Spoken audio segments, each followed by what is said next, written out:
for change. And that change was a more educated, safe, and loved family who lived together in peace. He was extraordinarily wise, discerning, inspiring, and hopeful. In times of stress, though, sometimes I would hear my mom be on the phone or whisper to her sisters tales of this impatient, critical, mysterious, and reserved man who rigidly kept his emotions and impulses in check. And certainly, this was not my G-pop. His grandkids were the perfect opportunity for him to show all the grace and acceptance for us for who we are, flaws and all. I like to think of him as the reformer and idealist, constantly wondering how he can make his world around him better. Ultimately, he was working towards seeing God's kingdom come. The few times that I would attend Mass with him, I never knew the words to the Hail Mary, and I didn't know when to stand or what to say. And I told G-Pop, I don't know what to do. And he just leaned over and whispered to me, just follow my lead and mumble along. That's what I do.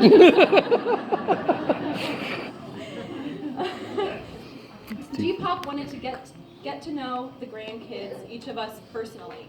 And every chance he got to steal us away from the big family gatherings, he would. And he would ask about school, and he would listen to our complaints and wanted to know our struggles. But he would also always come up with a solution. His solutions were always conscientious, ethical, and had a strong sense of what the right thing to do was. But he was never too pushy. I'll miss his advice and his stale big red gum in the birthday cards every time. Dementia is a terrible, terrible disease. But it does come out in strange and sometimes funny ways, like the one time he called me Karen and I didn't even correct him.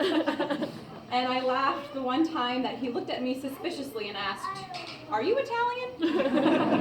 Are you Catholic?" And I said, "Yes, I love Jesus and I love pasta, just like you taught me."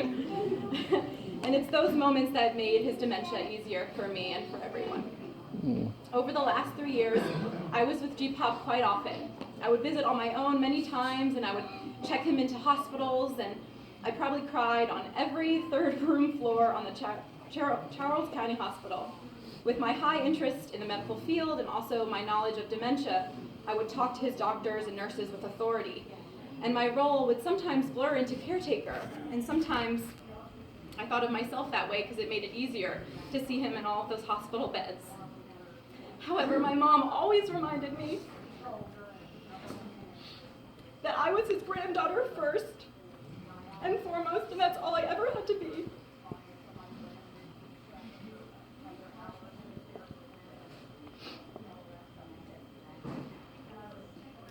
I would call her after every visit and give her an update. And if I felt useless or helpless, and I would start to cry, and it was a particularly hard visit,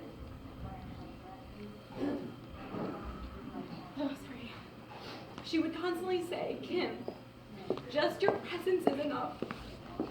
And that was true for all of our visits, anyone who saw him in the last few years. And I wanted to remind everyone of that today. No. Just your presence was enough when you were with him. Even when he didn't make eye contact, and even when he didn't react or respond the way we wanted, he still knew that we were there, and he knew that we were family. And it was a great comfort to him, and I firmly believe that. Thanksgiving of 2015, Grandpapa stayed with us for an entire week. We did all the normal stuff at first. I showed him some school assignments, and we talked about how I can improve my relationships with my professors, and I got stories of how he grew up. But after a few days, I realized that we had all of this space and time just to be together, read side by side in silence, chop peppers, and eventually we got deeper into conversation. I confided in him about my own mental health issues and said, "I don't know, G-Pop, I feel like I'm going crazy sometimes." And without missing a beat, he said, "I feel like I'm going crazy too."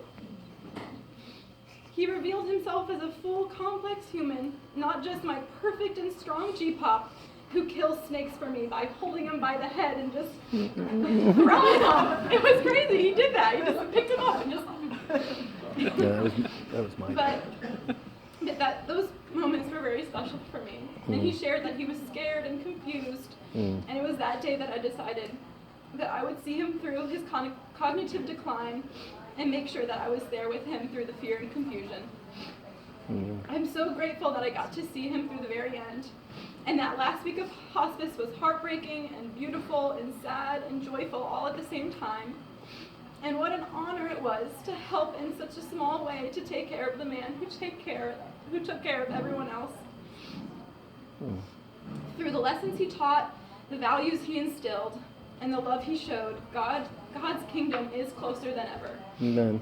G-Pop, your legacy lives on, not only through your grandkids, but everyone you came into contact with. Your impact will ripple through generations and nations as we take what you taught us and strive towards a better future for ourselves and for those around us, just like you did. And the last thing I want to say is what G-Pop said to me many times during our very long Italian goodbyes. That would start in the kitchen and then be in the garage and then to the car and then waving at the driveway.